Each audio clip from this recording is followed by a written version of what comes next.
আসসালামু আলাইকুম বন্ধুরা, আমরা এই পর্যায়ে দেখে আসি কেন এবং কিভাবে সাইন 90 ডিগ্রি মানে 1 হয়, কজ 90 ডিগ্রিতে 0 হয়, ট্যান 90 ডিগ্রিতে 1 হয়, অথবা অন্য অন্য ত্রিকোণমিতিকের মান কি, কেন বা কিভাবে হয়।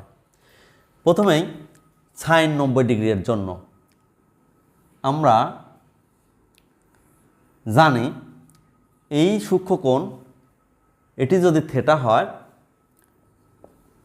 ধরো এবি লম্ব, এসি হলো অতিভুজ আর বিসি হলো ভূমি। এই ক্ষেত্রে আমরা দেখতে পাই যে সাইন থেটা সমান লম্ব ভাগ অতিভুজ। এখন এই থেটা এর মান যদি বড় হতে থাকে, অর্থাৎ এই সি এর মান বি এর দিকে ধাবিত হতে থাকে, তাহলে থেটা এই কোণ থেকে এই কোণ বড় হতে থাকে। এই পর্যায়ে আরও বড় হতে যদি থাকে, দেখা গেল যে এই অতিভুজটা কমতে থাকে। এটা ধরো আরও বড়, এটা কথার কথা যে 80 ডিগ্রি হয়ে গেল। সেই ক্ষেত্রে এই অতিভুজটা প্রায় এই লম্বের সমান হয়ে যাবে, প্রায় একটু বড় থাকবে এটা। এই কোণটি আস্তে আস্তে বড় হতে হতে একেবারে যখন 90 ডিগ্রিতে পতিত হয়, তখন কিন্তু লম্ব এবং অতিভুজটা সমান হয়ে যাবে। সেই ক্ষেত্রে সমান সমান বাহু, মনে করলাম লম্বও তখন এ হবে, অতিভুজটাও তখন এ হয়ে যাবে।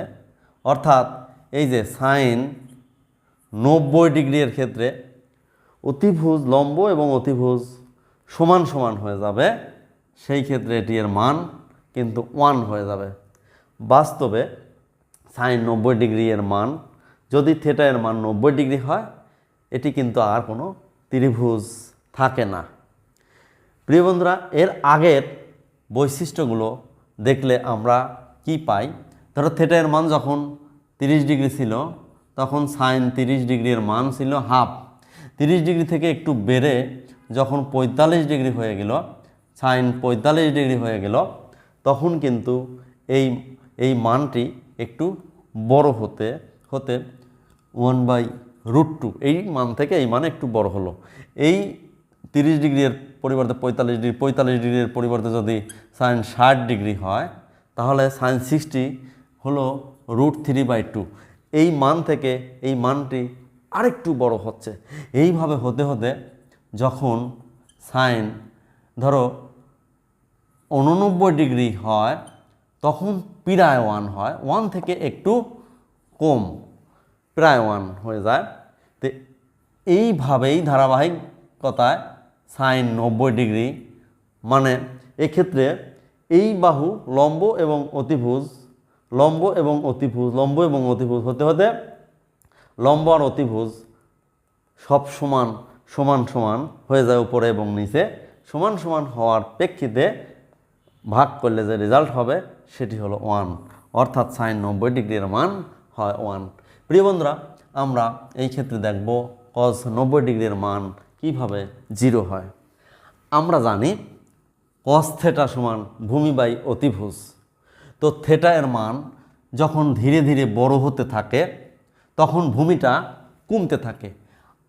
আরও যদি বড় হয়, ভূমি আরও কমতে থাকে, ভূমি বাই অতিভুজ, তখন একটা মান আসবে।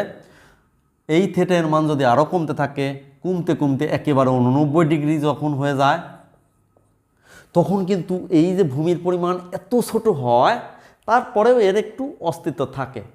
অর্থাৎ ভূমি আর 0 হয় না, 0-র কাছাকাছি হয়ে যায়। যখন এটি আসলে একেবারে 90 ডিগ্রি হয়ে যায়, তখন আর এখানে ভূমি 0 হয়ে যায়। ভূমি কি হয়ে যাবে? 0 হয়ে যাবে। অর্থাৎ থেটা এর মান যখন 90 ডিগ্রি হবে, তখন ভূমি একেবারে 0-তে পরিণত হবে, ভূমির দৈর্ঘ্য 0 একক। সেই ক্ষেত্রে আমরা বলতে পারি cos 90 মানে হলো ভূমি 0 ভাগ অতিভুজ, তার মানে হলো 0। cos 0 এর মান, cos 90 এর মান তাই 0। আমরা এই পর্যায়ে tan 90 ডিগ্রি এর মান আমরা জানি tan থিটা সমান লম্ব বাই ভূমি। এই ক্ষেত্রে লম্ব AB আর ভূমি হলো BC। যখন এই থিটা এর মান সূক্ষ্ম কোণ থেকে বাড়তে বাড়তে বড় হতে থাকে, ধরো এই জায়গা ছিল 30 ডিগ্রি, এটি 60 ডিগ্রি হলো, তার মানে তখন ভূমি কিন্তু কমে যাচ্ছে। 60 ডিগ্রি থেকে এটি আরও বড় হতে থাকলে ভূমির পরিমাণ আরও কমতে থাকে, আরও বড় হতে থাকলে এই ভূমি কিন্তু কমতে থাকে একেবারে 0-র কাছাকাছি। অর্থাৎ এটা আস্তে আস্তে যত বড় হতে থাকে, যত 90 ডিগ্রির কাছাকাছি, থিটা এর মান 90 ডিগ্রির কাছে, আমি ধরলাম 90 ডিগ্রি না 89 ডিগ্রি, তখন কিন্তু এই যে ভূমিটা একেবারে ছোট্ট হয়ে একেবারে লম্বের এই লম্ববিন্দু বি এর উপর গিয়ে কাছাকাছি গিয়ে পতিত হবে। যদি এটি এখান থেকে আরও এক ধাপ অতিক্রম করে 90 ডিগ্রিতে পৌঁছায়, তখন কিন্তু ভূমি আর ভূমি থাকে না, তখন ভূমি হয়ে যাবে কি শূন্যে পতিত হবে। সেই ক্ষেত্রে আমরা tan 90 ডিগ্রির মান, দেখো লম্ব যাই থাক ভূমি হলো 0, তার মানে সেটি অসংজ্ঞায়িত হয়ে যাবে। সেই জন্যই tan ডিগ্রির মান অসংজ্ঞায়িত। এখন sin 90 ডিগ্রির মান যেহেতু 1, তো এর বিপরীত জিনিস যেটি কোসেক 90 ডিগ্রির মান 1/1, এটিও 1। তো cos 90 ডিগ্রির মান যেহেতু 0, সেই ক্ষেত্রে এর বিপরীত যেটি sec 90 ডিগ্রি এর মান হলো 1/0, দ্যাট ইজ অসংজ্ঞায়িত। একইভাবে এইটা মানে কিন্তু আমরা 1/0 বলতে পারি।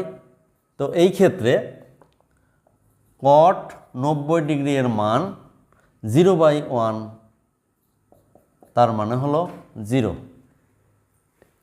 তো প্রিয় বন্ধুরা, 90 ডিগ্রির জন্য আমরা সকল ত্রিকোণমিতিক মানগুলি দেখলাম।